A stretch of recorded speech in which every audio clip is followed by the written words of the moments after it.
Good afternoon, everybody. Well, good afternoon to our Midwest and Eastern friends, and good morning to our friends in the West. My name is Aaron Clifford, and I'm going to be the facilitator of this webinar. This webinar is brought to you by Binary Fountain and our friends at Rio SEO. And you all know the title because it's right in front of you and you signed up. But the title of today's webinar is Google My Business Strategy, Optimizing Your Listings and Reviews. So we're really excited to be on and be presenting to you all. I think you are going to enjoy the content. I've had an opportunity to preview, obviously, and I have a bit of content myself. And I think we're going to be able to learn a lot and go more in depth on Google My Business than a number of other webinars and even presentations that I've seen before. So a couple of housekeeping items. All the lines are muted, but that does not mean you cannot participate. So we encourage your questions and throughout the presentation, and we'll be notified when there is a question. So feel free through the GoToWebinar little module that you have there to ask questions. We want to make it interactive. And then there will be the recording and all the slides sent out to the participants tomorrow afternoon, Friday, November the 9th. So you guys will have those for your reference.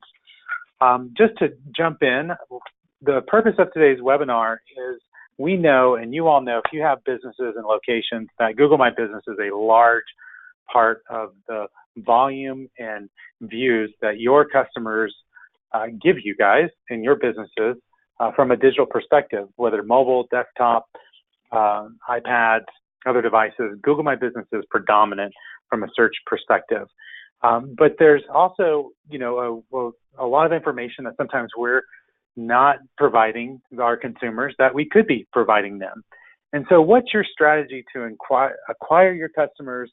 And when they're making the buying decisions in that moment, and they're looking at your competitors as well, what information are you going to give them? So in this webinar, we want to provide you some tips on common pitfalls that hurt your presence on Google My Business. We want to help you improve your online review scores and impact your GMB, we call it GMB, page, and then want to optimize your presence by following some best practices from a review management standpoint. So with that, we'll jump in and just do a quick introduction. So I am Aaron Clifford. I'm the Senior Vice President of Marketing for Binary Fountain, where I oversee all the marketing activities and content strategies. Prior to Binary Fountain, I was with HCA, a large healthcare system here in Nashville, where I'm located, where I oversaw the digital marketing solutions, and that included our website presence of over 900 websites, along with building out a reputation management program for our hospitals and clinics, and consumer analytics. I'm excited to have with me awesome presenters from Rio SEO. So I have Crystal Ting. She's the Listings Management and Product Specialist with Rio SEO. So she provides us for a global brand spanning a variety of industries from retail to hospitality. Crystal has spent a better part of the last decade working in SEO and e-commerce with a focus on local since 2014. So she is also one of a rarity of one of 18 Google My Business experts, certified experts. So excited to have her on. And our next expert is Brian Smith. So Brian is the Director of Local Strategy and Data Partnerships at Rio SEO. Brian, he leads the local search marketing software company Rio for enterprise brands. So for over more than a decade, clients have relied on Brian's local marketing expertise for solutions to their most vexing local challenges. So he is an expert in this area and has an amazing amount of content to share. So I'm excited to have them on. We're excited that you're here. We encourage your questions and interactions. And with that, I'll turn it over to Brian. Brian, welcome to the webinar. Thank you, Aaron, and I appreciate you having us today. Appreciate the introduction as well. So the first thing that I want to talk to you all about is really the Google search landscape, and ultimately really why Google is so important in itself. When we look at Google in comparison to a variety of other individual search engines, clearly that Google is the #1 search engine within the marketplace that demands the overwhelming majority of market share within this place, within search discoverability. What this means for individual local businesses is that the days of where a specific consumer would go out and find a new business via Yellow Pages or the White Pages or however they were specifically finding a local business is absolutely dramatically changed and shifted over to the digital space. When people are going out there and consuming or trying to find location information, they're overwhelmingly going to Google. Just to give you all just a little bit of preview or context of how many bits of information that they specifically consume and serve for search and discovery is you can see the 40,000 individual queries processed every second, which equates to on a daily basis 3.5 million searches are performed on their individual search engines daily. Okay. More importantly, when we talk about Google and specifically local in itself, it's really about mobile, right? Mobile provides individual context of where a specific consumer is searching. For instance, I'm in San Diego, and if I'm looking for a specific plumber or a locksmith or even a healthcare institution, Google knows that proximity gives intent and informs the decision of direction. And so why mobile is so important is because of that. But when we specifically look at some of the events, and when I look at this specific slide that I'm sharing with you, there's a couple of things that I want to point out. In 2014 or late 2013 into 2014, we had a really important event that took place. And it's for some of us techie folks that are on the call, it's called the mobile crossover, meaning that there were more individual digital devices for mobile than there were at desktop. So as I had said earlier, that proximity and the understanding of location informs the intent and understanding of where the direction goes for Google. We see that actually shifted over to the majority of mobile search. Now, more importantly, when we look at 2018 and we look at the growth of how mobile has continued to project moving forward, is that we're looking almost 1x growth over just 4 years from that point of time. This just presents an even more greater importance on how you need to be able to show up for local business and search discoverability on the major search engine Google. Now, when we're talking about mobile, right, of all of those individual searches on the previous slide, you know, we had roughly about 127 billion searches performed annually. When we look at what mobile does for local, we can see there are individual stats out there in the industry that represent, you know, what I have on the screen is that 33% of all of those individual mobile searches represent some type of local intent. It's dramatically important because when we specifically look at how individuals within that local intent related search look to convert, 76% of them actually convert with, you know, visit a business or do transactional business via purchasing a product or purchasing a service within a specific day. So if you're really not showing up on a mobile version of Google in the, you know, we'll talk about what we consider as the map stack, you're virtually invisible to that search discovery process for consumers. There was a recent earnings call by the CEO of Google where he had actually indicated on this call where that mobile searches are growing faster than overall searches and have increased 50% over the previous year.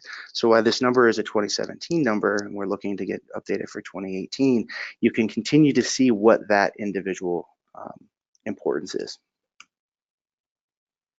Now, it's important to understand not just the market share and what mobile represents for individual consumers trying to do the discovery process, but how they interact with the information that's actually provided to them. So we'll talk about local utilization just for a moment. So when consumers are looking for a business, there's a multitude of information that's specifically there in the search engine results page. When there's, you know, the consumer is trying to inform their idea about the business, where do they want to go, they're looking at a multitude of information. There was a study done by LSA in conjunction with Acquisio and the Burke Institute, where they found that when someone's doing a specific search on a search engine like Google, they're looking at the 75% click into the business, go into what I would consider as a branded experience that's controlled by the brand and gives them the opportunity to feed the information. But quick and dirty, we see 87% of individuals just look at the information that's provided on Google and don't continue on. Part of that individual consumer journey process as people are trying to discover your business is we see that reviews play a huge significant factor, as that 88% individual consumers utilize and trust online reviews as much as they would as a personal recommendation about that business. So when we're referring to the search engine results pages and what information you can provide as a brand in terms of photos and descriptions and a Q&A and Google posts and expressly around reviews, those are all individual things that people are using to inform themselves about your business. I want to talk a little bit about local reviews, since we know that it is an increasingly important factor within local search from a ranking factor, but as well as a consumer factor, right? This was a study, or at least some data that I pulled from all of our clients at Rio, and we broke them apart across individual industries. And what this represents is Google has continued to understand how those reviews play importance in that individual consumer journey. They're continuing to find ways to solicit information from those consumers visiting each individual store. As you can see, over a 12-month period that I'm showing here, is those reviews continue to dramatically increase month over month as they're getting this velocity of information pulled back in for those consumers as they're going through their journey to find a specific business. When we talk about reviews, right, it's not only just to inform the consumer, but really there's a play when we're talking about ranking. Right? If you're looking and paying close attention to what those individual research results are, there's correlational directional information that gives us an understanding of what it takes to actually specifically show. There's a study that just came out last week from Bright Local that actually reviewed a variety of individual industries, and as well as what it took to specifically place in those 1 through 3, 4 through 6, and 7 through 8 positions. Now, keeping in mind as a specific consumer, or even as a business that's actually trying to optimize, when we're looking at like 1 through 3 and why it's so important, is that we see roughly on mobile that 45 to 50% of all click traffic around a specific keyword term actually goes to those positions. It dramatically drops between those positions 4 to 6 to anywhere between 10 to 15. And then when you fall down below 7 and 10, what's really at the bottom of the page when we're talking about mobile, and you're just getting the trickle traffic of anywhere between 2 to 5%. So it absolutely pays to turn around and show up in those individual specific positions, and the review process helps those individual consumers do that. Aaron will talk a little bit more about reviews process and what it means for these rankings, but I want you to understand the significance is when we're specifically looking at the idea of reviews and how they actually relate to your business. We see that there's a difference between each individual subset of ranking for that. So as for instance, 1 through 3, we see it's roughly about an average of 3.6 stars, a little bit higher on this spectrum, with 3.4 and 3.3 for 7 and 10. When we're talking about the total number of reviews in each individual ranking position, you can see there's a clear distinction between that as well. So the main takeaway with this slide is I want you to turn around and think about reviews is an important process for that consumer journey. I'm not advocating you go out there and collect and find somebody that will do a whole bunch of reviews, but for you to start thinking holistically of how can I implement a plan to close the loop with my consumer for them to share their experience with other individual consumers. This is the important thing, is for them to be able to be your advocates and help those individuals out there trying to inform their decisions to actually go with your business.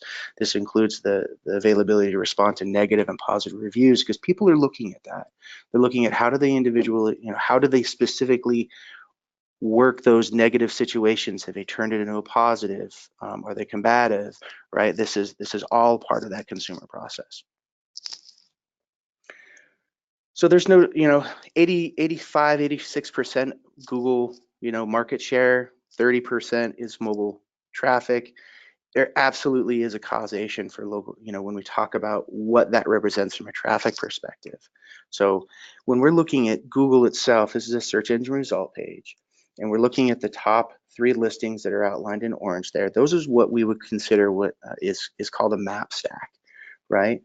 From internal analysis and understanding how much traffic is going, meaning that how many people view a specific search result and how many people actually view a specific search result and then continue on to that branded experience. What we know that it's around 87%, pardon me, 78% go into web traffic. I wanted to find out what the ratio was, because, you know, as a search marketer, we understand that visibility is great, but getting them into my branded experience is better. But over time, what we've seen is that Google has continued to increase the amount of information a consumer absorbs and is presented in those individual experiences such as this. 60 to 1, meaning there's 60 individual views to every one, you know, on the Google My Business listing to every individual visit to a Rio client. So what this means is Google's still using this information, but they're bringing it forward. They take the information from the website, they pull it into the individual search result, and they're informing the person in that immediate moment. A recent study done by Rand Fiskin at SparkToro came out a couple weeks ago, and it was staggering when they turned around and showed, you know, did a random sample of 100 individual searches, and they found from a mobile search, 62% of a specific keyword trafficked term doesn't even result in a click. It means that Google is finding a way to actually entice the specific user to stay on their property as long as they potentially can to inform their decision. You got to think of mobile as micro moments, meaning that you have to get the information to them as quickly as possible and as effectively as possible while presenting them a positive experience around your brand itself. So with that, I want to hand it over to Crystal. She's going to talk to you a lot more about Google My Business Listings, what that means for you, and what you can do moving forward.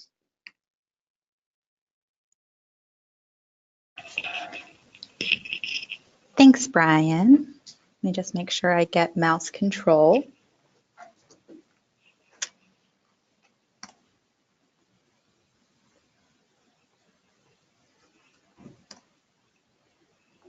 All right, so as Brian mentioned, I'm going to cover managing and optimizing your Google My Business listings, or as you'll hear us refer to it as GMB. Anytime we say that, we're referring to Google My Business. So first things first, the very first step in creating or claiming your listing is making sure you get access. In order to get access, if you're a small to medium-sized business, you want to search Google for your branded name and your exact address to ensure it doesn't exist and that you're not creating a duplicate. If you find your listing, that it exists, maybe someone tried to leave a review and they created a rogue listing, you'll see this little blue notice on the listing that says own this business. What you'll want to do is click on that, and then Google's gonna, ask for some information validating that you're a representative of this business, and then they'll require you to either get a postcard, a phone number, or a text saying that you have authorization to manage this business on Google. Now, if you are a multi-location brand and you have 10 or more locations, you can qualify for what's called bulk verification. And what bulk verification is it allows you to make updates to your business information without requesting those postcards for each location. So what they'll do is when you request bulk verification is they go through a number of steps. Google will validate that the information you're providing is correct. It's representative of the information that they can already find on Google and other search engines, other properties. Oftentimes they're using, Google Street View to make sure the location exists. And they're also going to double check your website to make sure all the information is there. This process usually takes a couple weeks, but essentially what they'll do is they'll say your email address now has bulk verification, so you can represent this brand and this business on Google. So once you've completed the bulk verification step, you have ownership of your listings, it's time to begin optimizing your listings. So next we're going to cover the very basics of GMB. Sorry, I'm trying to transition slides. I don't think I have it. There we go. All right, so in its simplest form, optimizing your GMB listing ensures that when a customer discovers you on Google, they're being served with accurate data. In a recent Think with Google study that came out last month about how mobile search is driving today's in-store shopping experience, Google's reporting that 78% of shoppers use search before visiting a store. And as Brian mentioned, 8 out of those 10 shoppers are going to Google. So this is really where you want to put a lot of importance. Furthermore, one of the key 3 things that searchers are looking for during this time before they go to a store is helping plan their trip. They want to find out if your location's open, if your office is near them, how long is it going to take them to get there with traffic. They also want to see if there's wait times. Google started showing current and averaged wait times for a location so that they know if there's going to be a long line, should they stop a few places before they actually get there. The other thing that they want to find on your listing immediately is contact information. And if you're a service style business where users would typically set an appointment, having your contact information is really, really critical. The goal in adding all of this is really making sure that you've removed any friction possible from the customer shopping journey. Now, if you're in local, I'm sure you've heard of business details referred to as NAP or NAP. I'm introducing what I like to call NAPUST as the bare minimum to get started on GMB. I'm sure you're asking, what is NAPUST? And really, I don't know, I made it up. But it actually is an acronym, and it stands for the basic information that you should add to your listing. Aaron, I'm trying to go to the next slide. Would you be able to transition? Okay. Yep, I'll just take care of that. Thanks.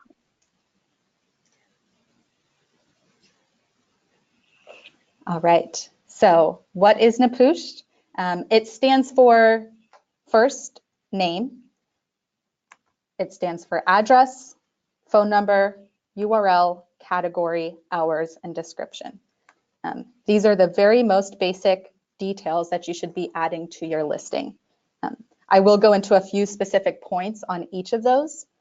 First, on your name, when you're publishing the name to your GMB listing, please make sure that this is your real-world business name. You're not adding extra keywords or neighborhood details, stuffing it to try and rank for other terms. The other thing, when you're adding your address, make sure that this is your exact business location. If you're a service area business, you can see that there's this new service area field on Google. They rolled this out within the last week. And this is a new feature that allows you to add service areas that your business serves that are not specific to your address. So typically you would have to add in zip codes and cities and states, and now you actually have the ability to rank for other service areas. It's actually a really helpful thing for any service area businesses. The next piece that you'll want to add is your phone number. And if possible, make sure that this is your local specific phone number.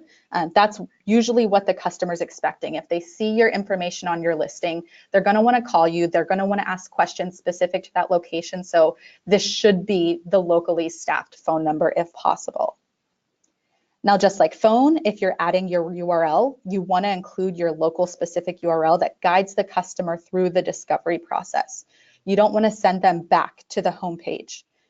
Also look for additional URL opportunities based on your category. So if you are a restaurant, Google's going to allow you to add your store URL. They're going to allow you to add your menu URL, your order ahead URL, reservation URL. There's been a ton of new additional URL fields that they've added. So make sure that you're adding any call to action available to your listing. The next detail you should add is your category. So with Google, you can add a primary category, which is typically displayed to the user, and then you want to add the additional categories to the, you can have up to 9 additional categories. Sorry, I think we're having some mouse issues here, jumping ahead. As far as categories, just make sure you're using relevant categories to your business. You're answering the question, what is this business, not what does this business offer? That's a really core detail when filling out your category information. You should at all costs try and avoid category cannibalization. If you're a hotel, you shouldn't add swimming pool as one of your categories. You're a resort, you're a hotel, you don't want to say you're a gym because that would cause you to rank for terms you're not supposed to rank for, and it's really confusion to the search engine. The next, which is probably one of the most important, especially at this time of year, are hours. Don't forget to publish your holiday and special hours in addition to your primary hours, especially if you're a retail brand, especially if you're going to be closed. You want to ensure that you're not creating a poor customer experience showing you're opened and then a consumer shows up and you're closed. So definitely key point here. And then the other one that I think is really low-hanging fruit that every local business should have is the description. This is a revived field that Google's had, they've taken away, then they brought back. but it is currently available. Displays at the very bottom of your knowledge panel, but it is an open text field. You can include just about everything, a story about your business, just don't include URLs. But these are essentially the core details of your profile. Let's see if my mouse works. All right, so the next step in optimizing your GMB is really what's going to help you win some more consumers. Adding basic information is a bare minimum to optimizing your listing. It's not, though, going to help you win more consumers. So what you want to do is really focus on your digital ambiance. If we know that 78% of consumers are searching before they're actually arriving in store, and 8 out of those 10 shoppers are on Google, you really need to optimize conversions by enhancing your GMB listing with images and videos. The other thing to keep in mind is that you're likely getting 60 more views on your local knowledge panel, so your GMB listing, than actually arriving on your website. And if those no-click searchers are not actually getting to your website, are they getting a really good idea of what your business represents? What is your character? This can really be achieved by adding high-res images and even videos to your listing. An easy place to start, if you aren't sure what to do, what to add, what to focus on, is just add an interior and exterior image. Show a customer what they should expect when they arrive to your business. Where are you located, especially if you're in a shopping mall, if you're inside an office building. Make it easy to the consumer to know exactly where you are. There are landmarks nearby surrounding your business. Definitely include these in your exterior images. Now, if you want to go a little bit further, you can add additional images of your product displays or your staff. And if possible, refresh these images often. If you have seasonal displays or additional product launches and product lines that would be intriguing to customers searching, add these to your listings. You can delete old images or keep them and have a really fresh profile of online marketing material on your GMB listing. In addition, available as of January this year to all businesses, you can add a 30-second video to your listing. This gives you the ability to really capture a story about your business and allows you to create a more personalized view for the customer. You can publish these videos of unique areas or elements of your business. A perfect example would be, it's the holiday shopping season. Show customers how easy it is to order online and pick up in store. Walk them through that experience. Show them what it's like to process a return. This helps them answer any initial questions that they would have that's going to aid their purchase experience. All right, so in my opinion, this is a really great example of how you can master your digital ambiance. This example is accomplishing what a potential future customer is going to visualize. They can experience what it's going to be like whenever they show up in store. They see the lighting, they see the salon rooms that they're going to be on. This is really aiding their decision-making process. It also shows the business's character. When someone lands on this listing, it's really easy to recognize. It's brand recognition, really controlling your digital ambiance.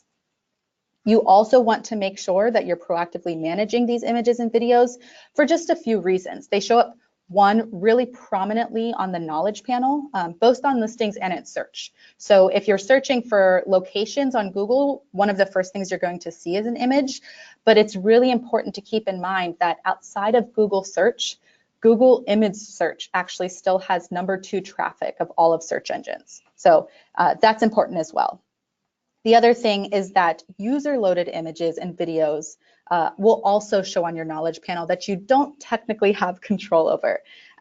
So customers can add these to your knowledge panel without your permission, and you aren't alerted whenever they're there. And not only can they add them to your Google My Business listing, but Google is actively encouraging this.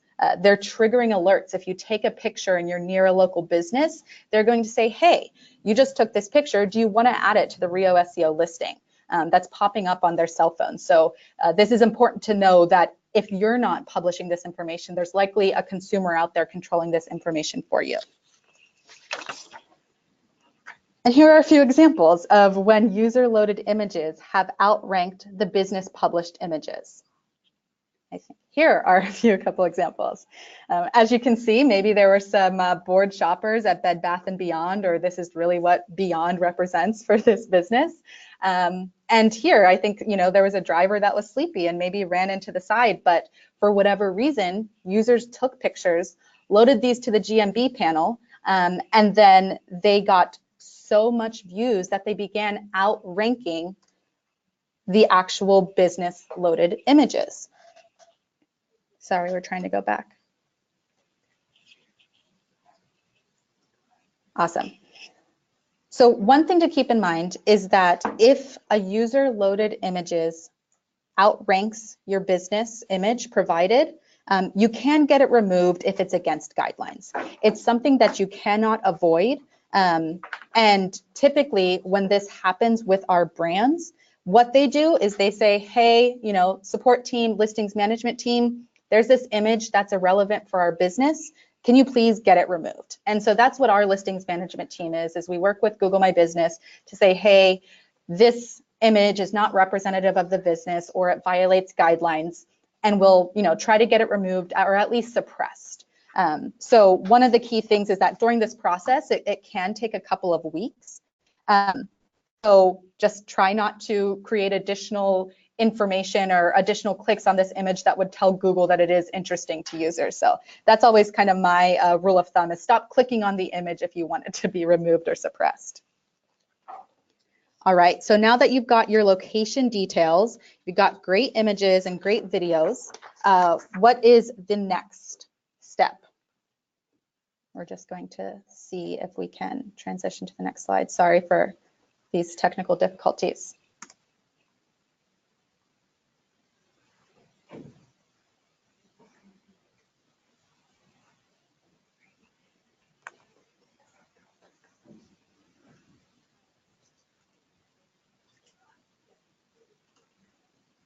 All right, so the next step we're going to discuss are captivating your audience with all the additional details that Google's unlocked for you to publish about your business.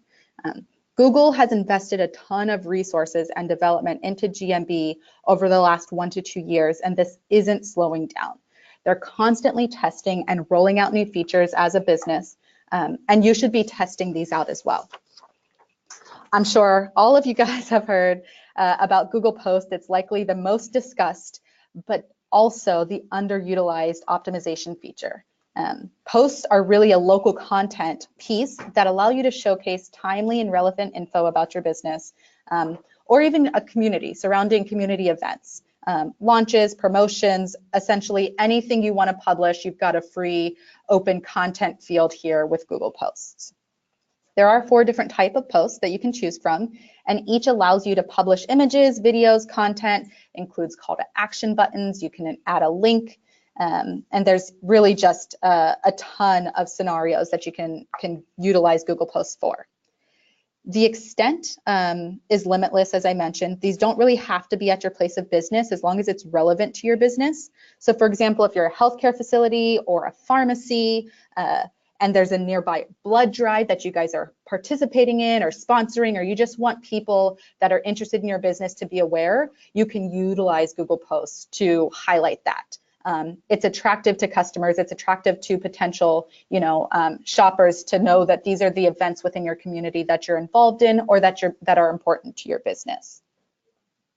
Historically, these kinds of details were really only available once a customer clicked on your website or arrived in store. They only found out about these events, these promotions, these features once they click to your website, or if they get to your store and they see that there's a sale, maybe they have your app, that information. But Google's really, removed these limitations by rolling out Google Posts. Now, one caveat is, recently posts did drop pretty low on the knowledge panel. They were front and center. They still show pretty prominently on mobile, but this is just an example of the way Google tests things. They may be getting more interaction at the bottom. They may be trying out a few different features. So something to pay attention to. Google's certainly paying attention to posts. There's been a ton of changes, a ton of development. So if you're not using them, again, this is the perfect time to take advantage of them, test them out, come up with a strategy to get this content on your listing.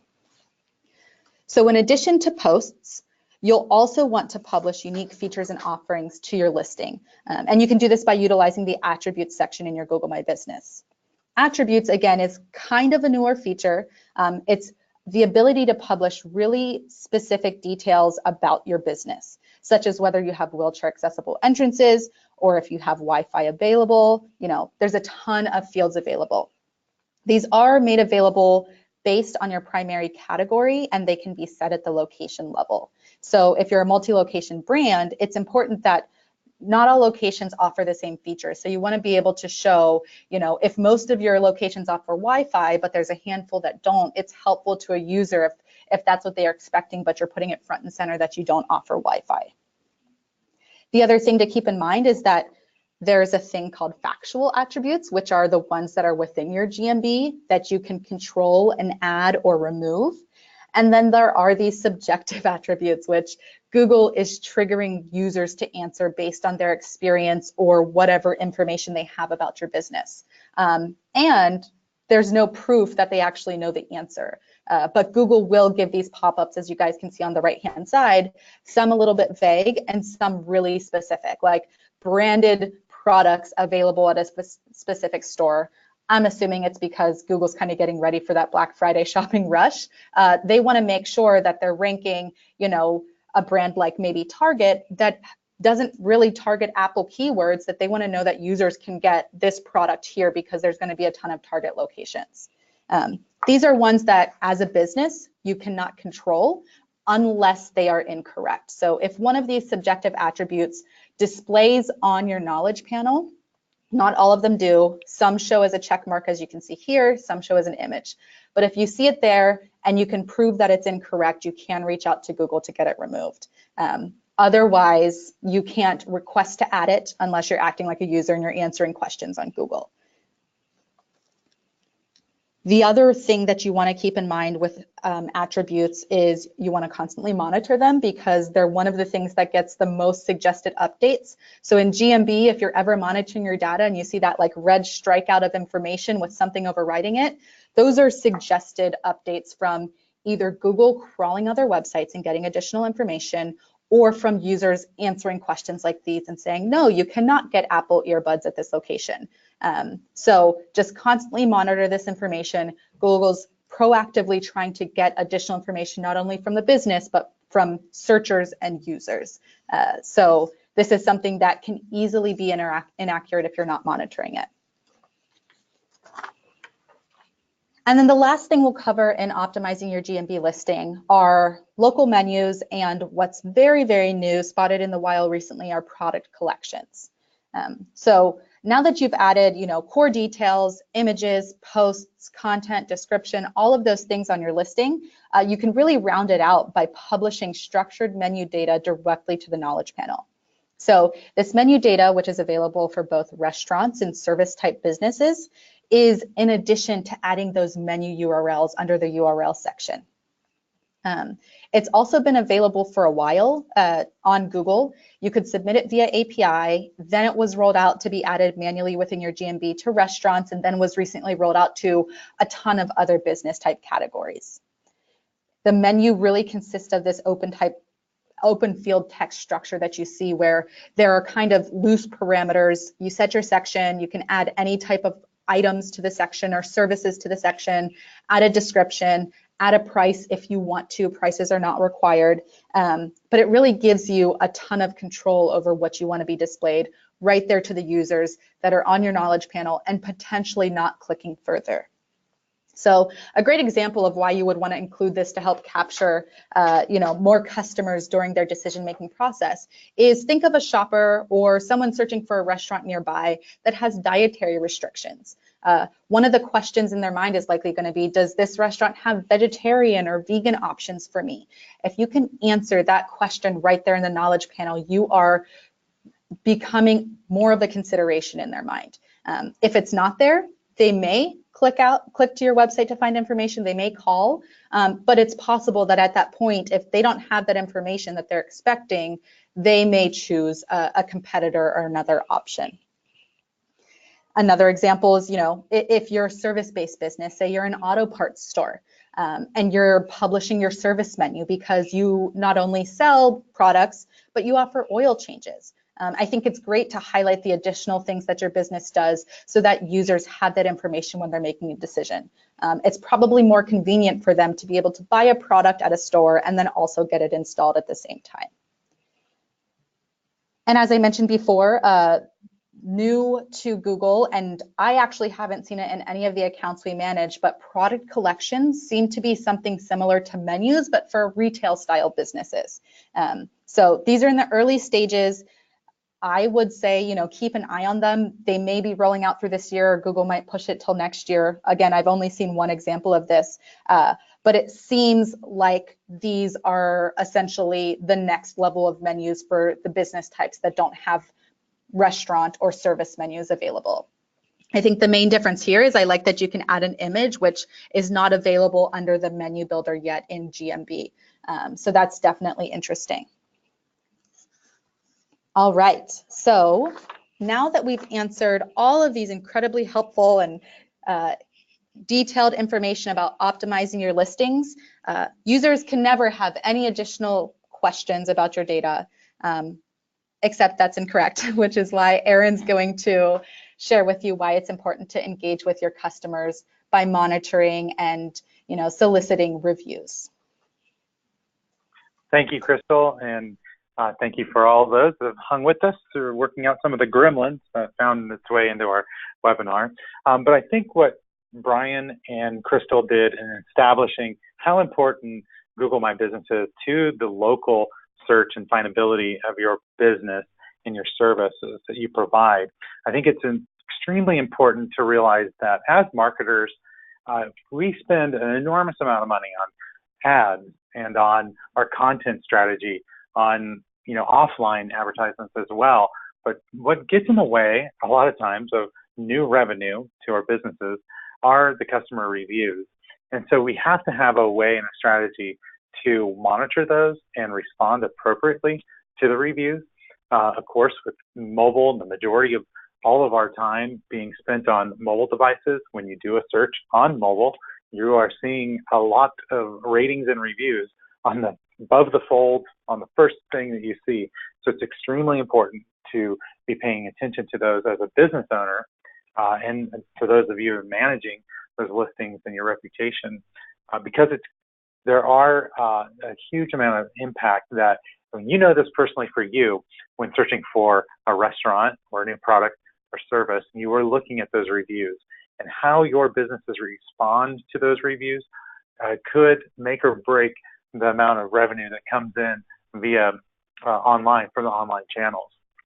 So I just want to, in the next few minutes, just share some tips and tricks and some best practices that we, working with a number of different clients, have established.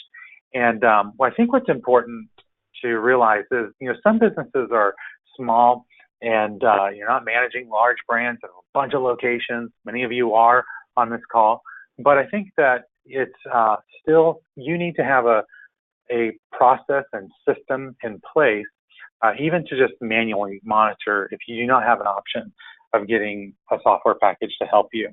So some of these things is, and the direction that I recommend is choosing the top 5 review and online directories to monitor for your particular service line and particular industry. So that's going to vary from an auto parts store to a restaurant, and it's going to vary from healthcare to a multifamily.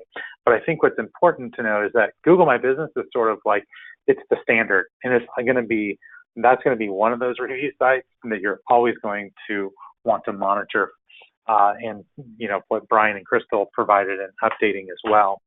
It's really important to set up the alerts and notifying when you get a review on Google My Business to make sure that you're responding within a appropriate amount of time.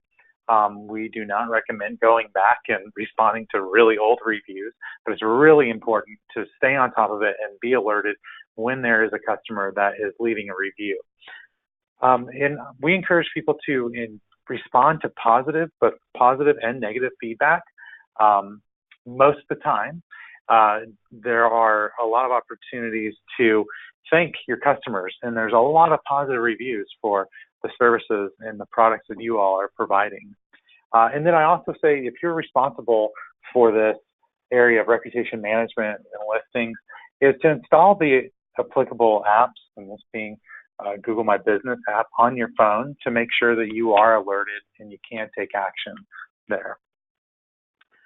So there's the other option of monitoring with automation, and this often happens. We have a lot of healthcare clients, and there's a lot of multiple locations, a lot of multifamily clients and other industries that have multiple locations, and they found it's powerful to have automated sort of in a system, a larger system, to help pull in all of these reviews and monitoring. So it's important that when choosing those platforms that you choose automated alerts. If you're in healthcare, that it's secure and has appropriate security to protect protected health information. Really, all industries need to be aware and need to be managing and be aware of security concerns with the platforms. And then it's always important to have a champion for your particular reputation management system and process program in your line of business to just help you navigate and get funding and to help establish guidelines and best practices for your organization. I always encourage that. And then, of course, same with manually monitoring, we want to make sure that you're responding to the positive and negative feedback, and then also installing the applicable apps. So there's another aspect of monitoring. This is not just on Google My Business, but I encourage, whenever I have an opportunity to speak to individuals who are responsible for their brand's reputation online, is that you're being alerted to what's happening with your brand, your providers, sometimes your managers. It's appropriate to set up alerts. So you may have a social listening tool that you use for this, but if at the very minimum, for some of the smaller businesses that may not have a social listening tool, at the very minimum, you can set up Google Alerts, and we encourage that. And then we also want to make sure that you have that in your system. If you do have a system, that you are being alerted within an appropriate amount of time. So responding to feedback. I get a lot of questions about this when I have an opportunity to present, because there's a lot of concerns on how to respond to feedback, whether they should, is it best for the brand, and I would say that depending on what industry you're in, there are some industries that are better. We see in hospitality that there are many hotel chains that are very good about responding to the reviews on like TripAdvisor, or in depth, and so I think they're probably ahead of most industries in terms of responding to feedback. But it's important just overall, and definitely have a little bit of a healthcare bent here for some of these actions, is that we want to make sure that you, as much as you can, take the conversation offline if you can. It is important to things not getting escalated and going back and forth with your clients and your customers. That's never a good thing. And then always responding timely and empathetically. So really listening to those concerns and those reviews, responding in an empathetic way without escalating the issue online, but to get them to call and then to actually do some service recovery. And then we always think it's appropriate to thank the reviewers for positive feedback and the experiences. And we think that it shows engagement for those that are choosing your brand. They know you're alive and kicking, and that you're viable and you do care and you're listening to online feedback. So this is just an example of probably what not to do. And this is from a healthcare perspective, but on the left-hand side, you'll see a patient left multiple reviews for this physician, and they were just saying what a bad experience it was. So the doctor has to be as bad as doctors you can get, horrible surgical skills, no compassion, arrogant, greedy, uncaring, and rude. Avoid Dr. Blank at all costs. And then they went on to say, he's money hungry. He'll make your pain and suffering much worse after he does surgery. Many say he hurt them much worse even months after he operated on them than before he operated on them. Also, he is rude, arrogant, very uncaring. So the doctor got on, was like, I'm not going to take this. recently these 6 comments came to my attention. I feel compelled to address them as they are anonymous, and no specifics are given. To me, that suggests the patient was likely a drug seeker, simply lashing out when the desired drugs were not prescribed. This slide 34, is what not to do in healthcare or even in your industry, whether that's hospitality, retail, multifamily. This was it was provoking the reviewer, and it did not reflect well on the doctor. So, just showing you somewhat of a very, very bad example as to spark just what not to do, right? And then there are sometimes different reviews and people are not sure how to respond. So I give this little quiz here. I'm going to ask you how you would respond. So this is a reviewer, and it said, this hospital and its affiliate doctors and services kill people. Stay away. That's not too great, and there's been 2 likes on that particular review. AJR only has 1 review, but still, all right, thank you, AJR. Got it. So how would you respond? Option A, dear patient, we apologize for your experience. Could you please provide more specifics of your claims? Please reach out to us at phone number to discuss your experience. B, dear patient, we are so sorry for what you have experienced with our caregivers. This is extremely serious to us, and we'd like to discuss it further with you. Please call Susie Rogers at phone number as soon as you're able. Or C, do not respond. So I don't have a poll out there, but I would imagine most of you would probably have chosen C. If not, to me, and this is subjective, C is the best answer because the particular review was sensational and it would be very hard to prove this particular review. So to that point, there are opportunities to, and I'll get into that on the next slide, but there are so many opportunities to do a service recovery from negative reviews, and a successful service recovery can generate 10 times more positive word of mouth than regular advertising. There's an enormous amount. We've all had some bad experiences at restaurants, and we, may have said something, and they made it up, and they were like, man, that's an awesome restaurant. And you go back and you continue to give your patronage to that particular restaurant. There is a way, though, if there are reviews that are, there are a lot of fake reviews now that are being generated. It could be from nasty competition or just through bots that are happening. And so there are ways to flag sensational reviews. There's also, just wanted to bring up fake reviews as well.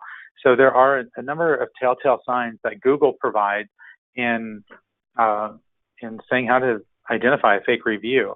So some of these that are listed here on the slide are really important for you to do an audit of your profile in Google My Business just to see if you potentially have fake reviews and to flag them appropriate. One of the telltale signs is if there are a lot of incorrect grammar, multiple spelling errors, if there are avatars or stock photography that are being used, that's a telltale sign of a fake review.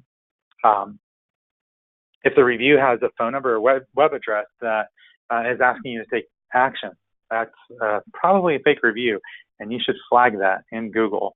And then other items that may not be well known, but are important to know about Google's content policies. And I'll say Google does a great job of listing out what is prohibited and what's restricted from a content perspective on their profiles. One of these are the reviews from current or past employment. Google would rather those reviews not be on the Google My Business page, so you can flag those items. Or anything that is general political or social commentary or personal rants, you can flag those items. And then if there are those sensational claims of harm from in the medical field, from the provider, clinic, or in other industries, your particular business. So real quick, the do's and don'ts of responding to reviews. I think I've covered a lot of these. Timely manner, taking the conversation offline. If establishing a customer review response system, I would have that documented and on file and review those with the stakeholders to let them know how you're responding and to get sign off. And then also determining and ongoing, are reviews consistent and are they approved from the platform's content guidelines? If they are not, then contest the reviews.